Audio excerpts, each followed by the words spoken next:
জামাতের মতো একটা ফরওয়ার্ড আন্দোলন, একটা মডারেট ইসলামিক দল, তারা যদি মেয়েদেরকে সামনে নেতৃত্ব দিতে না পারে, তাহলে তো আসলে আগামী দিনে ইসলামে নারীদের নেতৃত্ব পাওয়ার প্রতিবন্ধকতা সৃষ্টি হবে। আমি বলবো জামাতকে এই ব্যাপারে সঠিক সিদ্ধান্ত নেওয়া উচিত। যদি রাজনীতি করেন তাহলে রাজনীতির মতোই রাজনীতি করেন। আদা ইসলাম আদা রাজনীতি এটা হবে না। জামাত ইসলামী বাংলাদেশের রাজনৈতিক, অর্থনৈতিক, মানুষের ধর্মীয় চিন্তাগত ব্যাপারগুলি দেখে।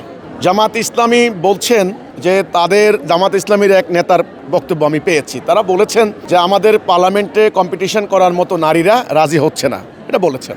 কিন্তু নির্বাচন কমিশনের বাধ্যবাধকতা আছে, কমপক্ষে 5% মহিলা দিতে হবে রাজনৈতিক দলের। আমি জানি না জামাত ইসলামীর এই শর্ত কিভাবে পূরণ করেছেন, আমি জানি না। এটা কিন্তু একটা অব্লিগেশন আছে।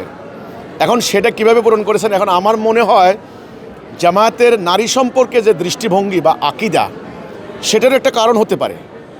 কারণ নারীদেরকে সামনে দেওয়ার মতো বাংলাদেশের সামাজিক ধর্মীয় বাস্তবতা কঠিন। জামাত একটা ইসলামী দল হিসেবে হয়তোবা তারা স্বাচ্ছন্দ্য বোধ করছে না।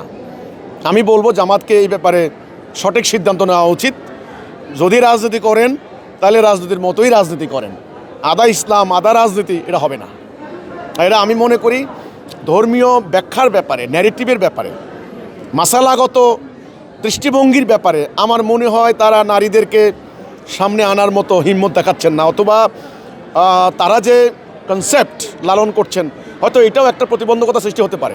তো এক্ষেত্রে একটা ভালো মেসেজ যাবে না কিন্তু বিশ্ব মানুষের কাছে। মানুষ মনে করবে জামাতের মতো একটা ফরওয়ার্ড আন্দোলন, একটা মডারেট ইসলামিক দল, তারা যদি মেয়েদেরকে সামনে নেতৃত্ব দিতে না পারে, তাহলে তো আসলে আগামী দিনে ইসলামে নারীদের নেতৃত্ব পাওয়ার প্রতিবন্ধকতা সৃষ্টি হবে। এই ক্ষেত্রে কিন্তু ভালো মেসেজ কিন্তু যাবে না। তা আমি মনে করি জামাত নেতৃবৃন্দ সেটা বিবেচনা করবে ইনশাআল্লাহ।